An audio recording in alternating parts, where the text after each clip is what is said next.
Nama-Mu dahsyat, berkuasa di bumi dan di surga Tuhan. Berbicara buat setiap kami, ini kami membawa hidup kami sebagai persembahan yang berkenan di hadapan-Mu Tuhan. Terpujilah nama-Mu Bapa. Thank you Jesus.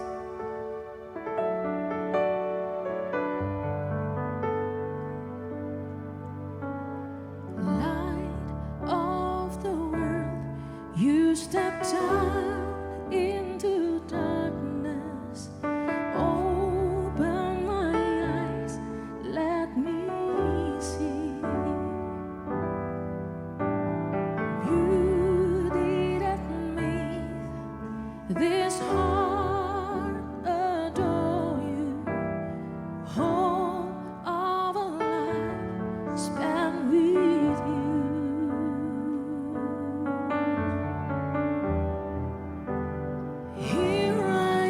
To worship, here I am to bow down, here I am to say that you're my God.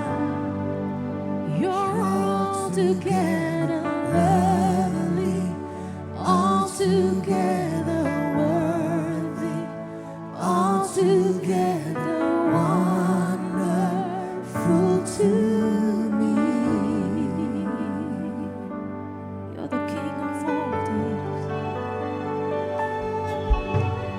King of all days, oh so highly exalted, glorious in heaven above.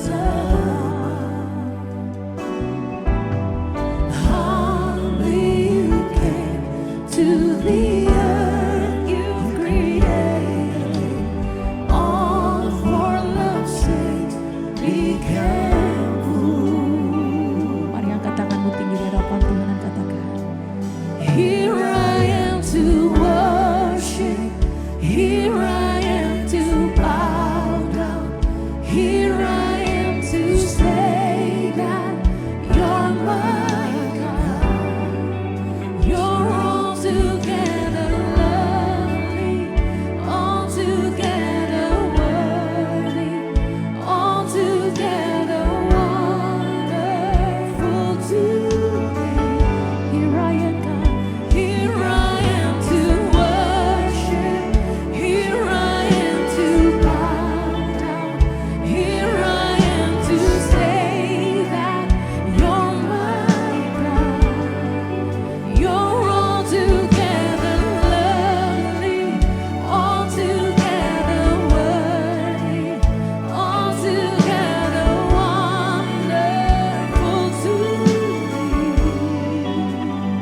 bersama-sama pelan kita bangkit berdiri Bapak Ibu Saudara.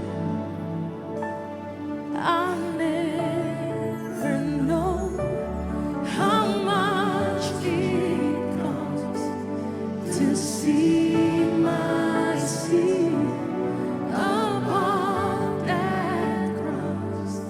I never know how much it costs to see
Saatnya ini Tuhan, Engkau mengurapi kami semua. Engkau berfirman kepada setiap kami yang ada di tempat ini. Karena firman-Mu ya dan amin. Firman-Mu itu menciptakan. Firman itu mengubah semuanya. Menyelamatkan, menguatkan, menghibur. Dan menuntun setiap kehidupan kami. Tanpa firman tidak ada satu pun yang jadi. Dan apa yang kau katakan dengan firman-Mu. Bahwa dunia akan berubah. Dunia akan berakhir, tetapi kerajaan-Mu tidak akan pernah berakhir. Bahkan setiap orang Tuhan akan Kau angkat dari muka bumi ini. Sebelum bumi ini akan dihakimi dan kemudian akan dilenyapkan. Dan firman-Mu akan menjadikan langit dan bumi yang baru. Supaya setiap kami Tuhan mengisi hati kami dengan firman Allah yang hidup dan berkuasa. Supaya kami tetap teguh dan semangat. Supaya kami tidak mengikuti kata hati kami dan dunia. Kami berdoa untuk mereka yang dalam pergumulan. Mereka ada masalah, sakit, penyakit, persoalan. Pekerjaan, karir, studi mereka. Rumah tangga, keuangan mereka. Saat ini yang gonjang ganjing. Yang orang menjadi bingung semuanya. Semua pada panik. Tidak tahu arah kemana. Tapi setiap orang bergantung dan mencari Engkau. Yang mengikuti jalan-Mu. Dan yang takut akan Tuhan. Tidak akan kekurangan. Dan Kau akan menunjukkan jalan-jalannya. Terima kasih Bapa. Engkau memberkati mereka. Supaya dipulihkan, disembuhkan. Dikuatkan. Dan diberikan hikmat jalan keluar. Kami memberkati semua yang di tempat ini. Dan setiap ibadah. Itu mengandung janji. Dan kuasa Tuhan bekerja. Terima kasih Bapa, di dalam nama Tuhan Yesus kami sudah mengucap syukur dan berdoa. Haleluya. Amin. Masih tetap berdiri saudara. Kita akan bicara tentang mega project karakter Kristus hari Senin. Ikutin saya. Mega project karakter Kristus hari Senin. Mega project karakter Kristus hari Senin. Lemah lembut. Menghambakan diri, damai, sukacita. Lemah lembut, menghambakan diri, damai, dan sukacita. Terima kasih saudara. Di tempat gereja, silakan duduk. Di gereja ini selain ada mega project karakter Kristus yang akan kita lakukan, yaitu setiap hari ada 4 karakter. Hari ini kita bicara hari Senin. Pada Selasa ada, Rebo ada, Kamis ada, Jumat. Loh kenapa kok hari ini Minggu hari Senin? Karena kita akan berurutan. Minggu depan kita akan mega projectnya untuk menghafal hari Selasa. Selanjutnya hari Rebo dan itu bukan hanya hafalan. Karena itu harus mengubah hidup kita. Karena kekristenan itu bukan ritual. Yaitu saya pendeta, saya pelayanan, saya pendoa, saya penubuat, saya pembuat mujizat, saya pengusir setan dan sebagainya. Kata Tuhan, saudara disebutkan di dalam Matius itu, hanyalah kamu sekalian pembuat kejahatan. Karena karunia dan jabatan itu bukan buah roh. Dan orang punya karunia dan jabatan itu bisa membuat kita menjadi sombong, angkuh, kikir, dan sebagainya. Tapi kalau karakter Kristus itu berbeda. Itu buah dari hidup kita. Yang dikerjakan oleh firman Allah dan Roh Kudus menghasilkan buah. Tetapi kalau karunia cuma diberi dan saudara cuma menyalurkan, kerap kali itu bukan tanpa, itu kerap kali tanpa proses. Karena hanya orang diperlengkapi. Ketika diperlengkapi kemudian kita menjadi angkuh, sombong, merasa lebih hebat dari yang lainnya. Tetapi sebenarnya buah roh itulah rendah hati dan sebagainya. Itu yang membuat kita dicintai Tuhan. Dan orang yang dicintai Tuhan dikatakan pada waktu tidur Tuhan memberkati dia. Artinya setiap kita kerja, apa kerjanya Pak? Setiap pagi, siang kita kerja di pekerjaan kita, tapi membawa karakter Kristus. Jadi bukan bekerja terus nipu orang, bekerja seenaknya, bekerja dengan karakter Kristus. Bekerja untuk usaha kita dan bekerja untuk Tuhan. Bekerjanya apa? Yaitu karakter Kristus. Itu sama, hampir sama dengan pemberitaan Injil. Kalau saudara ngomong Injil itu pelayanan itu benar. Tetapi saudara orang akan melihat kita. Melihat caranya bagaimana? Apa bedanya? Kalau kamu beragama saya tahu. Tapi hasil agamanya apa? Korupsi? Sombong? Nah, sibuk? Nah itu dipertanyakan. Makanya Tuhan ingin supaya kita sangkal diri. Maka kita bisa memberitakan Injil melalui perbuatan kita. Dan kemudian melalui kata-kata kita. Saudara, dunia ini sudah berubah di dalam zaman baru. Perhatikan baik-baik. Ini bukan mengajar ekonomi, tapi saya dikit-dikit tahu. Sehingga saya memberitahu, saya campur dengan apa yang Tuhan beri pada saya. Bahwa dunia ini sedang menuju kepada zaman baru. Itu Matius 24 ayat 8 dan seterusnya. Terjadi perang antar bangsa-bangsa, kerajaan-kerajaan, dan sebagainya. Itu permulaan menjelang zaman baru. Apa itu zaman baru? Saudara, kalau kita melihat sejak tahun 2018, perang dagang dimulai antara Amerika dengan negara Tiongkok. Terus kita menjadi bingung-bingung. Sebentar naik, sebentar turun, sebentar problem, sebentar ekspor, sebentar import, sebentar naik harga, sebentar turun. Peraturan berganti-ganti. Seluruh dunia kena. Kemudian tahun 2019, saudara kita masuk ke COVID. Hancur semuanya. Seluruh dunia. Seluruh dunia.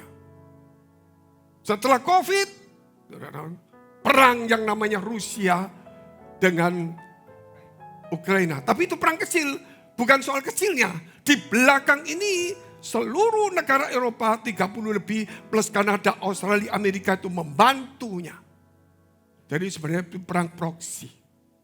Jadi walaupun tidak kirim pasukan banyak, tapi ada pasukan-pasukan bayaran dan semua senjata strategi satelitnya dipakai semuanya. Nah kemudian terjadilah saudara kita melihat bagaimana mulai perang mata uang. Harga minyak meroket, harga semua meroket semuanya. Itu sudah mulai. Kalau saya katakan itu mulai harga-harga melonjak semuanya. Sampai hari ini kalau saudara lihat itu di Eropa, di kita semua, khususnya Eropa dan semua inflasi tinggi. Apa itu inflasi Pak? Ya mungkin ada orang yang cuman asal beriman tidak tahu inflasi. Inflasi tidak tahu Pak, influenza tahu. Karena kita sakit kepala mungkin begitu. Inflasi itu artinya seluruh barang itu naik. Contoh, saya tidak mengajar ekonomi tapi saya mau bicara sedikit ini mengenai ini penting. Ini untuk memberi contohnya supaya saudara mengerti. Kalau minyak dinaikkan, bensin atau itu otomatis angkutan naik, otomatis telur semua naik semua. Kalau angkutan dinaikkan termasuk pesawat, tarif semua naik, hotel semua naik. Itu namanya inflasi. Harga-harga naik. Perang dagang lebih gila lagi hari. Mungkin saudara tahu hari Kamis yang lalu. Itu puncaknya. Puncak seluruh dunia tidak ada satupun tidak. Yang dihantam dulu adalah pasar keuangan. Orang kalau sudah punya uang, masalah saudara, satu, bunuh diri, stres, depresi, menipu, merampok, banyak uang, sombong, arogan, betul gak? Sibuk, lupa Tuhan. Nah ini perang, mulai seluruh saham, seluruh hancur, seluruh dunia. Itu pasar uang dulu digoncang. Kok kalau hancur bagaimana Pak? Ya jelas berat. Nah, saya tidak mengajar saudara ini. Tetapi ini saya katakan intinya saja, ini adalah puncak. Dari 2018 sampai 2025. Puncaknya itu sekarang ini. Sampai akhir tahun baru mulai normal, reda, kelihatan bentuknya. Kenapa? Karena saya pada tahun 2020-2021 itu di TikTok saya sudah bicara tentang kekacauan dan mata uang dunia, perdagangan dan semua harga akan melangit semuanya. Dan kemudian kita sering bertemu sejak tahun Desember, kemarin Desember, bulan Desember sampai sekarang. Tuhan kasih tahu bahwa kita tidak boleh terlalu banyak ekspansi, terlalu banyak. Kita boleh perbaikan, harus semua dihitung yang baik. Karena nanti akhir tahun baru mulai reda. Ini Tuhan kasih. Sehingga saya bilang boleh, dekorasi boleh, tapi jangan lebih-lebih lah. Kita harus belajar hidup, nanti kemudian baru bisa. Kemudian tanggal 30 Maret kemarin, waktu pengangkatan pentasbisan, seluruh pekerja yang ada base Singapura. Setelah kita doakan, istri saya naik ke atas nangis keluar air mata, saya nggak di video. Dia menyampaikan pesan Tuhan akan terjadi masalah besar, persoalan besar. Kita harus tetap waspada dan setia. Persoalan besar, masalah besar. Tuhan minta supaya kita waspada dan setia. Kita harus setia. Tuhan akan menyertai kita dalam kesulitan ini. Dan akhirnya dari kesulitan ini, Tuhan akan berkarya hebat. Saudara, bagi orang-orang yang setia dan waspada. Hari ini jangan saudara obrol sana, obrol sini, hati-hati dulu. Semua orang spekulasi. Orang beli ini, naik turun, gak bingung semua. Lebih baik hari ini saudara cari yang pasti naik. Saya kasih bocoran yang pasti naik supaya saudara kaya. Apa itu? Iman.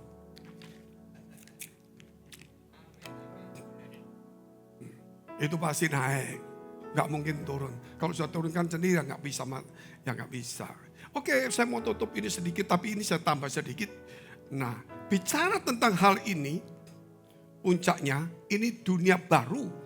Kekuasaan dan pemerintahan akan berubah. Perang sekarang Israel sudah mulai dilawan oleh negara-negara lain. Amerika sudah dilawan, saudara. Sudah tidak adalah blok yang kuat. Jadi semua orang pada berontak masing-masing. Kalau kita bicara tentang free trade atau World Trade Organization, itu yang diatur perdagangan bebas, itu Amerika yang ngatur. Sekarang Amerika ini sendiri yang menghancurkan sistem ini. Sehingga dulu Indonesia tidak boleh sembarangan. Sekarang Indonesia, semua Singapura, termasuk Bangladesh, menyelamatkan masing-masing. Sudah nggak ada aturan. Nggak ada aturan sekarang dagang luar negeri. Nah ini yang membuat kacau dunia. Terus bagaimana dengan Amerika, Pak? Amerika ketika membuat keputusan ini, membuat tarif semua pasti saudara tahu lah. Kalau nggak tahu berarti saudara memang pendoa seperti saya. Hidupnya di gereja tidak baca koran. Baca firman terus, itu bagus juga. Supaya nggak gonjang ganjing. Ketika pemerintah Amerika mengatakan itu, wah dolar hancur, semua hancur total. Pemerintah kehilangan 7 perusahaan Amerika yang terbesar di dunia. Itu kehilangan 4 triliun dolar. 4 triliun dolar. Indonesia ini 1 tahun GDP-nya itu 1 triliun. Ini 4 kali putaran 1 tahunnya Indonesia. Hilang dalam 2 hari aja. Udahlah, gak usah dipikir itu.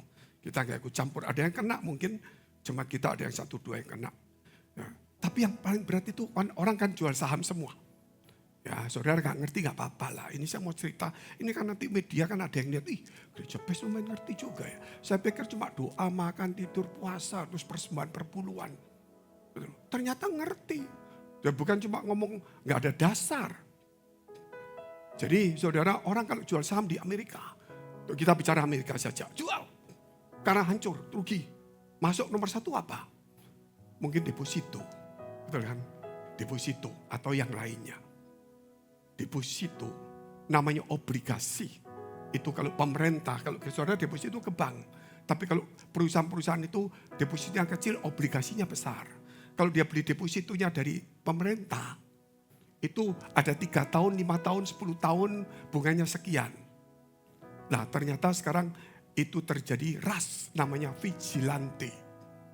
Vigilante itu terjadi 2 kali di dunia. Tahun 30 dan tahun 80-an kurang lebih atau 90. Vigilante artinya apa? Bahwa orang yang pernah obligasi di Amerika yang 7 tahun, 10 tahun, 30 tahun kan aman bunga 5%. Nanti kalau Amerika menurunkan suku bunga kan tambah cuan banyak ini. Kalau kita masuk lagi 3% dulu, mendingan yang 5% dulu dong.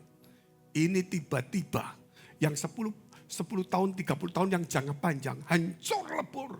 Orang pada jual semua. Satu hari rugi 5%, sekian persen. Pemerintah harus terima.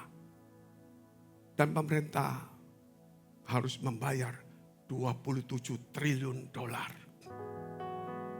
Padahal pemerintah tahun ini tanpa itu, Amerika harus membayar utang kepada dunia 7 triliun. Akhirnya nggak dapat 7 triliun. Harus nanggung seperti ini. Oleh sebab itu kemudian Trump membuat kemarin mengatakan tarifnya dibatalin dulu. Tapi sudah terlanjur hancur. Jadi orang sudah kacau. Bapak Ibu, kelihatannya saudara ini pemain besar ya. Bisa tegang semuanya ini. Padahal saya ini bicara tentang dunia ini.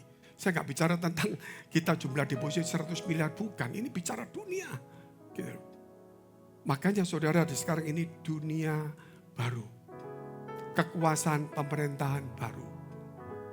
Semua kalau saudara mau cek di pemerintahan silakan saja, gak ada masalah. Nah inilah yang harus kita pikirkan. Tetapi yang penting hari ini, apa yang harus kita lakukan Pak? Firman Tuhan berkata orang yang takut akan Tuhan tidak kekurangan jaminan dari Tuhan enggak. Orang yang takut akan Tuhan gitu, sampai anak cucunya Tuhan akan pelihara. Orang yang takut akan Tuhan punya masa depan dan harapannya tidak hilang. Punya masa depan dan harapannya tidak orang. Orang takut Tuhan. Tuhan bergaul karib dengan dia. Orang yang takut Tuhan, Tuhan menunjukkan jalan-jalan yang ditempuhnya. Orang yang takut Tuhan, malaikat itu berkemah di keliling kita. Mungkin saudara, memang saya tahu saudara percaya. Tapi coba saudara naik pesawat besok. Seperti kemarin saya naik pesawat. Luar biasa. Belum pernah terjadi. Hari Jumat. Jumat. Dari Singapura ke sini nggak ada pesawatnya. Dan ke Jakarta juga nggak bisa. Saya terpaksa jam 9 pagi berangkat ke airport. Jam 10 berangkat ke Bali. Dari airport Singapura udah di-delay hampir 3 jam. Luar biasa enggak? Kita hitung setengah 9 pagi keluar rumah. Dari Bali turun jam setengah 3. Pesawat jam 7. Berapa menunggunya?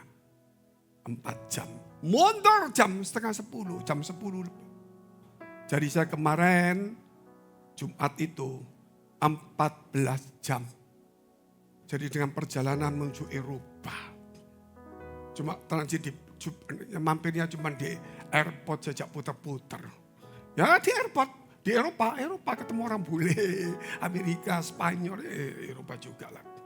Jadi saudara ini kalau saya mau cerita pada saudara hari ini. Begitu saudara naik pesawat, kenapa? Kena badai. Saudara tahu situasi sulit. Begitu saudara naik pesawat, saudara berdoa enggak? Ritual Pak, mesti berdoa Pak, pasti itu ritual. So, Tuhan tolong, Tuhan jauhkan dari badai. Goncangan apalagi, saudara. Terus diumumkan pilotnya ini adalah pilot cadangan. Yang senior sakit, aduh Tuhan tolong. Tuhan jadi pilot, betul gak saudara? Pasti saudara gemeter. Muncul satu pendeta besar, ikut duduk. Begitu ada tolong, Tuhan tolong. Ada pendeta kok saya doa, aman. Bahaya pada pendeta manusia. Engkau seharusnya hari ini percaya adanya Tuhan bukan pendeta. Pendeta juga butuh Tuhan. Jangan sampai kita dimanipulasi oleh pendeta. Pendeta juga butuh perjuangan. Jangan melihat pendetanya, belajar firman Allah. Kita lihat poin pertama. Jadi di tengah gonjang ganjing ini, saya ingin memberi kepada saudara ketenangan, kebahagiaan. Dan berkat rohani dan kemudian saudara akan menikmati kasih kekuasaan Tuhan. Cuma harus tetap waspada dan setia dalam kesulitan ini. Ya, kita lihat dulu firman Tuhan. Mazmur 128 ayat 1 sampai dengan 3 dahulu.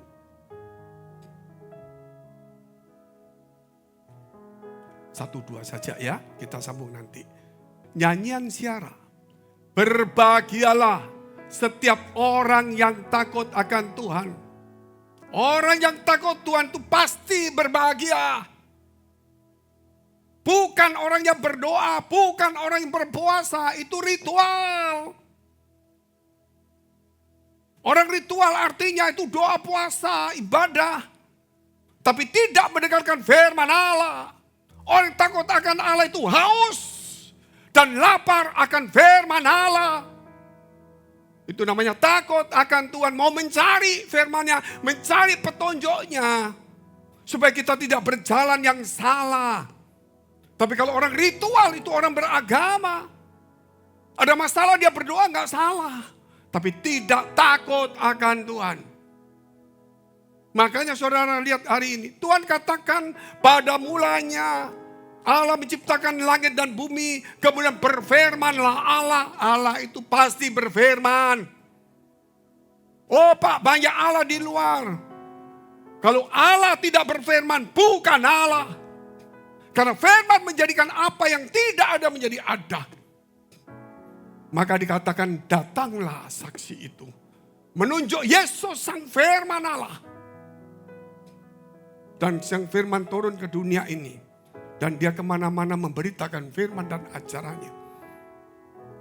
Sehingga hari ini kita percaya kepada sang firman yang telah turun jadi manusia. Tetapi kemudian di tengah-tengah kekristenan kita kemudian menjadi ritual. Kita bukan pengikut Kristus mengikuti sang firman. Tapi kita menjadi perjanjian lama. Yesus kita jadikan lambang. Kemudian kita mulai ritual yang panjang, doa yang panjang, puasa yang panjang. Bukan salah. Selama di gereja itu ada aturan. Tapi kemudian di luar gereja, doa tetap, puasa silakan. Tapi itu tidak menunjukkan kita hebat. Tapi hubungan kita dengan Tuhan. Cinta akan firman Allah. Supaya orang-orang sekarang anak muda di mana-mana. Mendengar firman Allah sudah tidak terus suka. Mereka mau mencari coba gegap gempita. Ini dunia baru. Dunia baru Allah akan datang dan menghakimi. Sehingga 10 gadis ini akan menjadi satu bodoh, satu bijaksana. Itu di gereja. Orang yang takut akan Allah itu berbeda. Maka kita lihat saudara, apa yang takut akan Tuhan. Yakobus pasal 2. Ayat 19 sampai dengan ayat yang ke-24. Dikatakan orang yang takut Tuhan itu menjadi karib, sahabat karib Tuhan. Atau kita selesaikan dulu yang ayat 2 dulu Bapak. Ayat 1 belum selesai tadi. Mazmur 128 ayat 1 sampai 2. Berbahagialah setiap orang takut akan Tuhan yang hidup menurut jalan yang ditunjukkan. Jalan yang mana Pak? Oh saya doa. Engkau memberi jalan tunjuk kepada Tuhan. Loh saya berdoa kok gimana salah. Kamu berdoa kan begini. Tuhan tolong aku. Saya mau ke kantor mau toko. Supaya toko saya ramai kirim orang. Kita yang memberi petunjuk kepada Tuhan. Seharusnya Tuhan memberi petunjuk kepada kita. Itu kesalahan ritual yang paling besar. Tetapi kalau saudara takut Tuhan, saudara tetap ritual memberi petunjuk karena saudara takut. Tapi Allah memberi petunjuk yang lebih jelas. Itu yang lebih mudah. Mudah sekali. Kita lihat ayat 2. Apabila engkau memakan hasil jeripayah tanganmu. Jadi kalau kerja. Berbahagialah engkau. Dan baiklah keadaanmu. Kalau takut Tuhan. Kerja keras. Tuhan memberkati pada waktu tidur. Oh kalau gitu tidak kerja, tidur terus. Mana bisa Tuhan memberkati. Kalau tidur terus ya mati. Tuhan mau memberkati berarti kita ada usaha. Kemudian setelah usaha kita berhenti sesuai kemampuan kita, maka Allah turun tangan yang di luar kemampuan kita. Jangan paksakan Tuhan menurut cara kita. Sehingga kalau kita katakan Tuhan itu bergaul karib dengan orang yang takut akan Allah.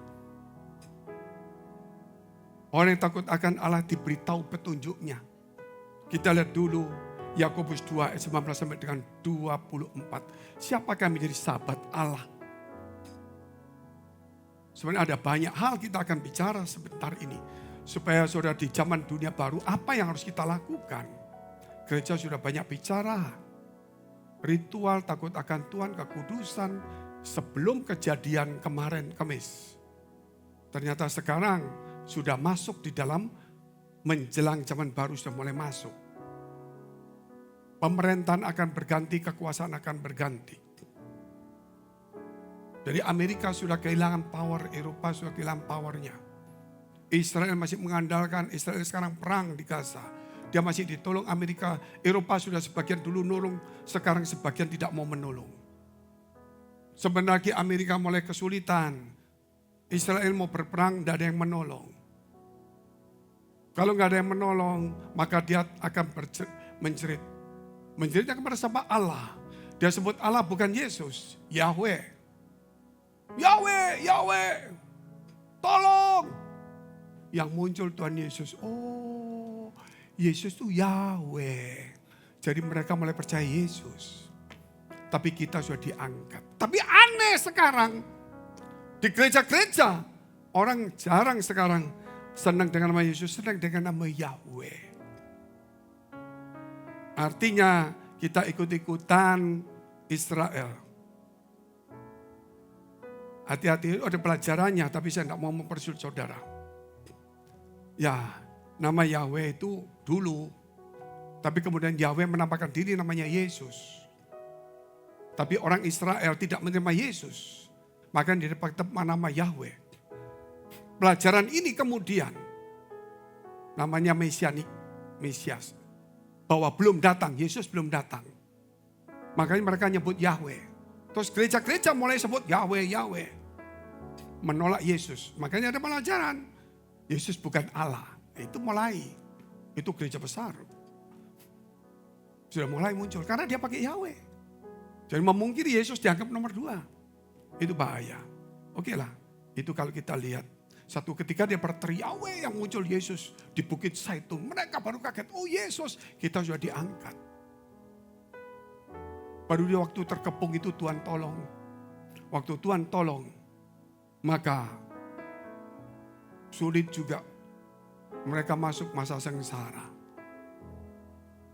Kita sudah diangkat lebih dahulu. Nah ini contoh. Kita lihat Yakobus 2 ayat 19 sampai dengan 24. Apa yang harus kita kerjakan? Saudara percaya ini. Saudara lihat ini. Ritual dengan hubungan dengan Tuhan itu beda. Aku percaya Pak. Ya percaya. Buah percayanya di mana?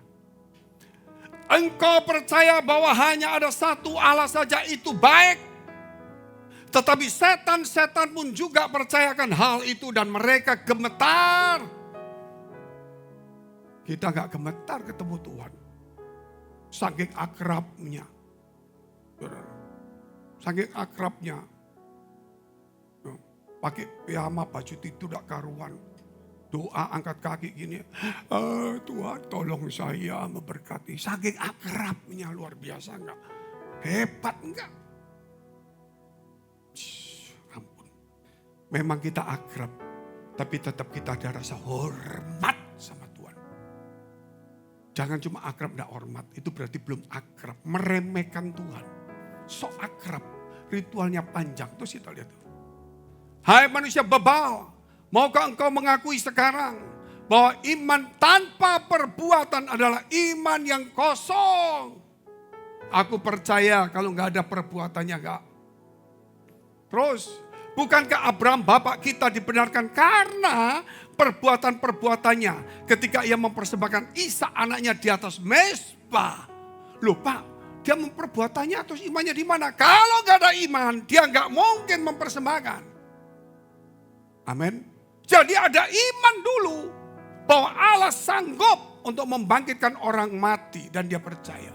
Maka dia korbankan perbuatan itu. Allah sanggup menolong kita hari ini.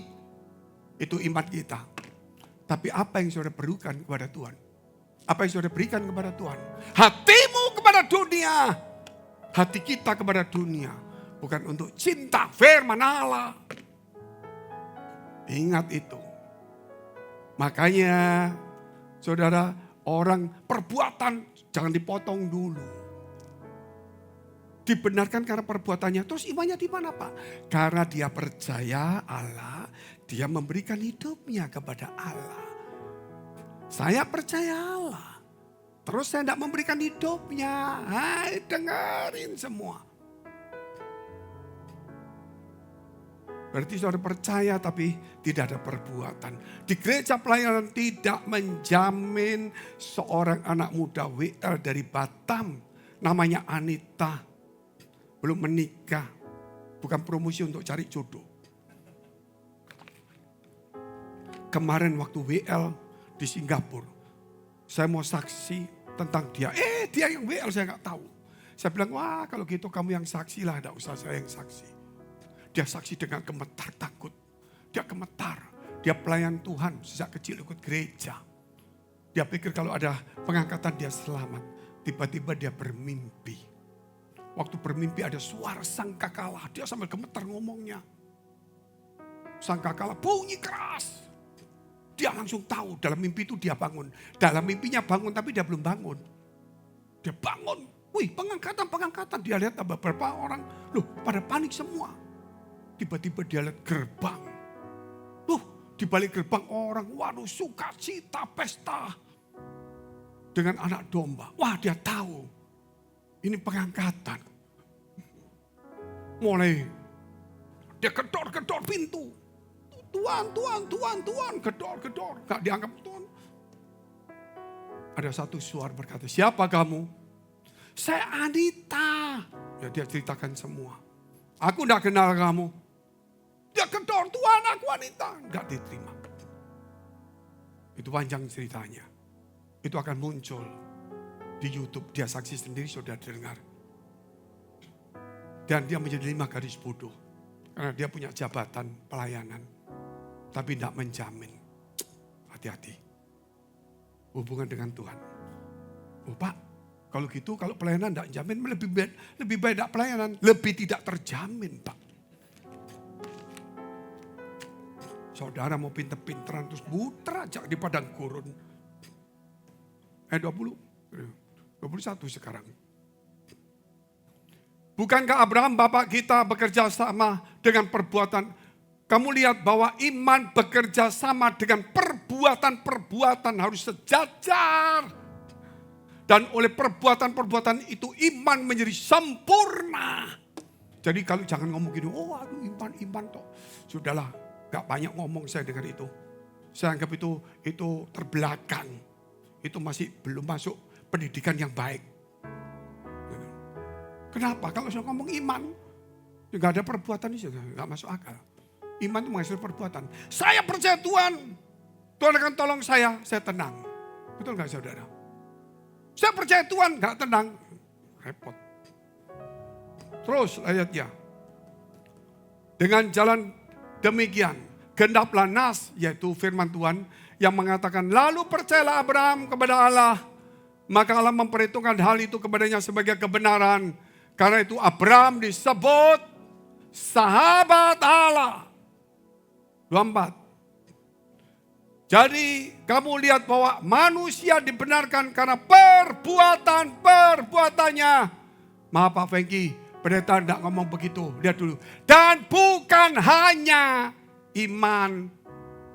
Iman ada, bukan hanya iman. Harus ada perbuatan. Gereja masih bicara iman terus. Saya mau terangkan sedikit Pak. Ketika kita percaya kepada Tuhan, kita diselamatkan. Setuju ya? Terus ada pendapat sekali selamat tetap selamat. Nah itu iman toh. Perbuatannya mana? Masuk di dalam dosa. Sombong. Gak ke gereja. Pelayanan main-main. Ingat saudara. Maka kalau kita baca kemudian. setelah kita jadi anak-anak Allah. Apa fase kedua? Karena kamu anak-anak Allah sudah besar, dewasa. Mulai kamu membantu Tuhan, menjadi hamba Tuhan. Betul kan? Kalau sudah ada anak, kalau sudah besar pasti kerja membantu orang tua. Membantu Tuhan, bukan berarti Tuhan pun dibantu, melayani. Karena Tuhan di surga. Setelah kita bagaimana jadi hamba? Ada hamba upan, hamba sombong, tidak setia, hamba malas, dan hamba jahat. Ini kriterianya. Kalau kita tidak masuk di sini, kita sebagai hamba, kita lompat kepada sahabat. Jadi ada 3 fase di dalam keselamatan. Pertama, kita diselamatkan karena darah Kristus, kita menjadi anak-anak Allah, status kita. Waktu kita mati, kita sebagai anak Allah kita diselamatkan. Kemudian setelah kita tidak mati, saudara, maka kita wajib melayani, menjadi hamba. Di tengah hamba itu pun sebagus. Kalau kita menjadi jahat, ya upahan dan sombong, tidak setia, malas, berarti kita gugur. Karena itu next. Yang lalu Tuhan sudah kerjakan. Tapi sekarang, lupa gimana sih? Free will itu harus diingat. Kehendak bebas itu harus diingat. Ketika kita bertobat, saudara dikasih diselamatkan. Ada kehendak bebas. Suatu mau jual iman, jual gereja kita, mau jual apa saja. Itu kehendak bebas itu yang berbahaya. Akhirnya kita mulai mengikat, aku gak kehendak bebas dah, aku ikut melayani. Di dalam pelayanan masih ada kehendak bebas. Nah kalau kehendak bebas dikuasai, kita menjadi jahat. Tapi kalau kehendak bebas kita bungkus dengan firman Allah. Kita terus haus dan lapar akan firman Allah. Takut akan Tuhan, menjadi sahabat Allah. Sahabat Allah berarti bagus. Nah kita lihat yang kedua, bahagia berjalan petunjuk Tuhan. Tadi kan ada petunjuk Tuhan. Orang yang takut Tuhan, Tuhan akan memberi petunjuknya. Oke, Yakobus 8 ayat 12. Maka Yesus berkata pula kepada orang banyak katanya, akulah terang dunia. Barang siapa mengikut aku, ia tidak akan berjalan dalam kegelapan, melainkan ia akan mempunyai terang hidup. Berbahagia, bahagia berjalan petunjuk Tuhan. Kalau saudara pergi keluar kota, harus ada rambu-rambu jalannya. Ke Malang lihat sini, saudara pasti ada jalan. Tol belok, saudara tahu jalurnya, ada rambu. Kalau nggak ada rambu, walaupun kita pernah jalan, kita jadi bingung. Padahal kita sudah sering jalan. Kadang-kadang kita jadi bingung. Itu rambu jalan. Kalau saudara ke airport, saudara mau masuk negara atau mau masuk negara kita atau keluar atau masuk negara lain. Ada rambu-rambunya. Toilet pun ada rambunya. Semua ada rambunya. Kalau nggak ada rambu kita tersesat. Kita tersesat. Kalau tidak ada rambunya, kita menjadi tersesat. Nah, kalau kita juga melihat, saudara, biasa orang jalan pakai Google Map, betul kan? Pakai Waze atau Waze. Oke. Tapi itu nggak sempurna. Kadang-kadang jalannya nggak karuan. Kemarin di orang ke Gresik, wah itu Waze, wah tenang aja, belok kiri, wah naik jalan tol, turun ke bawah jebret. Kenapa? Ya nggak sempurna, jalan tolnya belum disambung. Terus di Sidoarjo itu pernah kejadian, itu 20 tahun lebih yang lampau. Belum di Jakarta pakai Waze, bukan salah. Waze itu petunjuk jalan, tapi bukan sempurna. Kata Tuhan, akulah jalan kebenaran dan hidup. Dia tidak mungkin salah. Waze petunjuk jalan, tapi bisa salah. Tuhan tidak salah, karena dikasih terang dulu. Supaya kita bisa membedakannya. Mana yang baik dan mana yang tidak. Akhirnya kita minum di sini. Di kafe ini, jalan ini, nomor ini. Kok bingung Pak? Gak repot-repot, Sherlock. Betul gak saudara? Gitu. Di Sherlock orang pasti jalan. Sampai Tuhan sudah Sherlock kepada saudara. Akulah jalan kebenaran dan hidup. Tidak ada seorang pun sampai kepada Bapa tanpa melalui aku. Syaratnya itu jelas. Tapi kadang-kadang ya itulah. Kalau kena sedikit-sedikit sudah pusing. Jadi kita melihat hari-hari ini kita lihat Ishak ketika kesulitan diberi petunjuk kepada Tuhan. Yakub ketika sulit diberi petunjuk kepada Tuhan. Abraham diberi petunjuk. Yakub mengambil keputusan yang benar. Dia mengambil hak sulung. Keputusan benar. Ketika dia menerima hak sulung, itu keputusan paling benar. Dia kehilangan hartanya. Tuhan katakan, barang siapa percaya aku, harus meninggalkan semuanya. Yakub belum mendengar firman ini. Dia keputusan paling tepat. Aku ambil ini, biar aku kehilangan semuanya gak apa-apa. Aku ambil ini. Setelah itu ternyata keputusannya yang benar ini merugikan, sangat menyesakkan dadanya. Dia terpaksa lari dari orang tuanya tanpa membawa bekal. Dia terpaksa kerja, ditipu oleh Laban sekian tahun. Sekitar sekian tahun dia pulang kembali, keputusan yang terbaik. Kemudian membuat dia menjadi sulit. Tapi keputusan yang terbaik itu berakhir dengan yang terbaik Tuhan akan beri pada kita. Jangan main-main dalam hidup ini. Yang ketiga langsung saja. Saya foto 1-2 ayat. Kita baca tadi Mazmur 128 ayat 3 sampai dengan 6. 2 ayat saja. Dikatakan orang yang takut akan Tuhan, istrimu akan menjadi seperti pohon anggur yang subur di dalam rumahmu. Wih, pohon anggur yang subur. Berarti punya anak 30, Pak. Repot juga kalau ngomong terbalik-balik ini. Nah, anggur kan banyak, Pak. Anggur itu kesukaan, Bapak Ibu. Kesukaan, makanya ada wine. Kesukaan. Dan anak-anakmu seperti tunas pohon zaitun di sekeliling mejamu. Seperti pohon zaitun. Pohon zaitun itu saudara mengandung minyak yang murni. Itu pohon zaitun mengandung minyak murni. Makanya Tuhan itu sebelum di kayu salib. Ini sebentar lagi kita masuk Kamis Putih, Jumat Agung, dan hari Paskah. Kita harus tahu itu. Ketika Tuhan mau disalibkan, dia masuk di Taman Getsemani. Dia berdoa dan sebagainya. Tapi ingat, kata Getsemani itu adalah tempat pemerasan buah zaitun untuk mengeluarkan minyak yang murni. Jadi Tuhan mesti masuk dulu di Getsemani, diperas kehendaknya. Kalau boleh cawan ini lalu daripadaku. Tapi bukan kehendakku yang jadi, tapi kehendakmu. Diperas. Dia berdoa lagi. Kalau boleh cawan ini lalu daripadaku Bapa. Tapi biarlah kehendakmu yang jadi, bukan kehendakku. Diperas, dia berdoa. Karena diperas hancur. Dia harus menanggung malu, hinaan, diludahi, dipukulin orang. Padahal dia sang firman Allah itu sendiri. Mau diperlakukan hina, gak gampang. Diperas, akunya hilang. Sampai keluar keringat seperti darah. Itulah darah yang pertama. Sebelum Golgota. Darah yang di Golgota itu menyelamatkan, menebus, menyucikan dosa kita. Tapi darah yang ada di Getsemani bukan menebus kita. Darah itu adalah untuk membuat dia sampai di Golgota. Tanpa Getsemani tidak mungkin Golgota.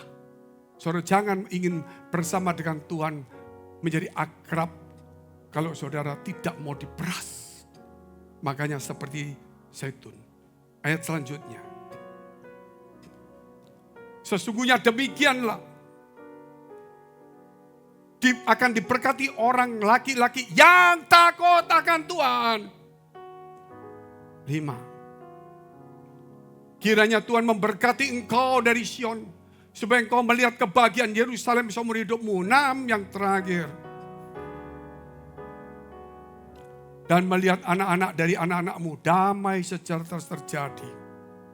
Yang terakhir saya undang untuk semua bangkit berdiri. Mazmur 34 ayat 9. Takut akan Tuhan. Bukan ritual, bukan jabatan gereja. Tapi kita harus takut Tuhan, menjadi sahabat Tuhan.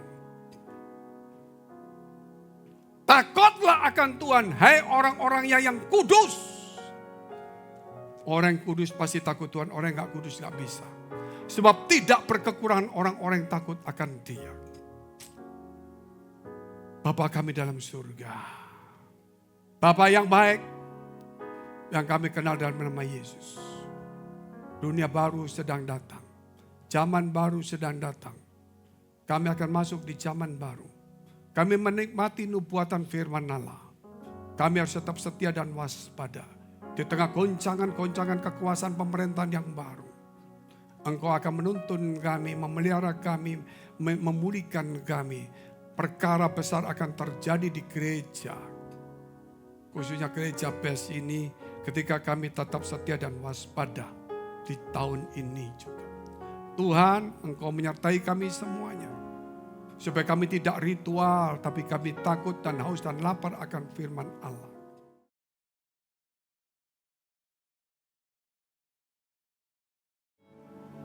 Saya undang setiap jemaat untuk mengangkat roti ke atas kepalanya. Bagi yang belum menerima roti, boleh meminta kepada usher yang bertugas.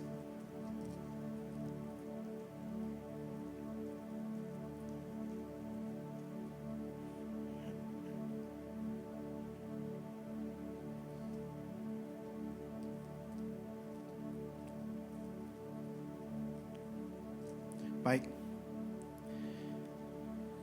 Firman Tuhan mengatakan, sebab apa yang telah kuteruskan kepadamu, telah aku terima dari Tuhan, yaitu bahwa Tuhan Yesus pada malam waktu ia diserahkan, mengambil roti, dan sesudah itu ia mengucap syukur atasnya, ia memecah-mecahkannya dan berkata, inilah tubuhku yang diserahkan bagi kamu, perbuatlah ini menjadi peringatan akan aku.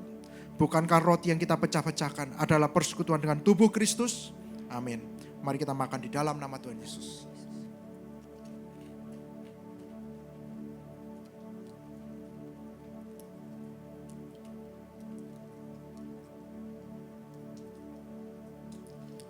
Mari kita angkat cawan anggur ke atas kepala kita.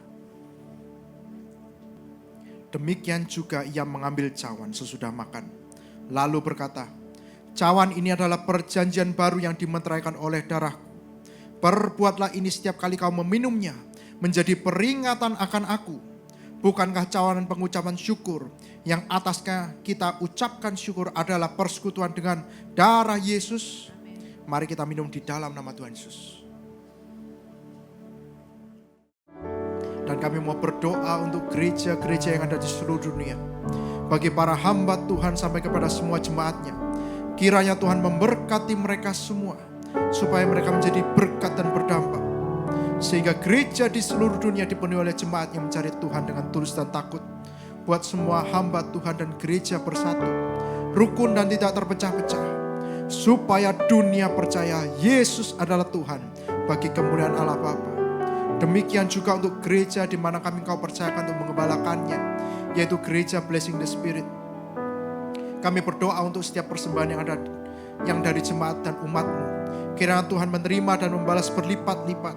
Biar persembahan ini berkenan kepada Tuhan sebagaimana persembahan Habel. Tuhan beri kemurahan-Mu.